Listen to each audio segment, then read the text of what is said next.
নমস্কার, দি রিপোর্টে আপনাদের স্বাগত। দমদম এবার নজর কেড়েছে সারা দেশের। একদিকে লোকসভার অন্যতম সেরা সাংসদ সৌগত রায়, উল্টো দিকে সিপিআইএম এর শীর্ষ নেতা সুজন চক্রবর্তী এবং বিজেপির শিলভদ্র দত্ত। প্রচারে সবাই চাইছে সবাইকে ছাপিয়ে যেতে। সৌগতবাবুর জন্য সভা করছেন, মিছিল করছেন স্বয়ং মমতা বন্দ্যোপাধ্যায়। সুজনবাবুও প্রচার চালাচ্ছেন সাধ্যমতো। আর দেশের সর্ববৃহৎ রাজনৈতিক দল বিজেপি তো প্রচারের তুফান তুলছে দমদম জুড়ে। এদিন শিলভদ্র দত্তের সমর্থনে নিউ ব্যারাকপুর থেকে বোর্ডঘর পর্যন্ত মহা র্যালিতে অংশ নিলেন মহাগুরু মিঠুন চক্রবর্তী। প্রার্থী শিলভদ্র দত্তকে পাশে নিয়ে মিঠুন চক্রবর্তীর রোড শো ঘিরে সাধারণ মানুষের উৎসাহ ছিল চোখে পড়ার মতো।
আপনাদের সামনে এসে উপস্থিত হচ্ছেন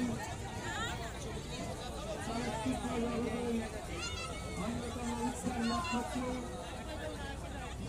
আদরণীয় মিঠুন চক্রবর্তী মহাশয়।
নিউ ব্যারাকপুর থেকে রাজাদের রিপোর্ট, দি রিপোর্ট। আরো বিভিন্ন খবরের আপডেট জানতে হলে অবশ্যই সাবস্ক্রাইব করুন সেভেন নিউজ নেটওয়ার্ক চ্যানেলটি, কারণ আপনাদের একটা সাবস্ক্রিপশন আমাদের কাছে অত্যন্ত মূল্যবান। জয় হিন্দ।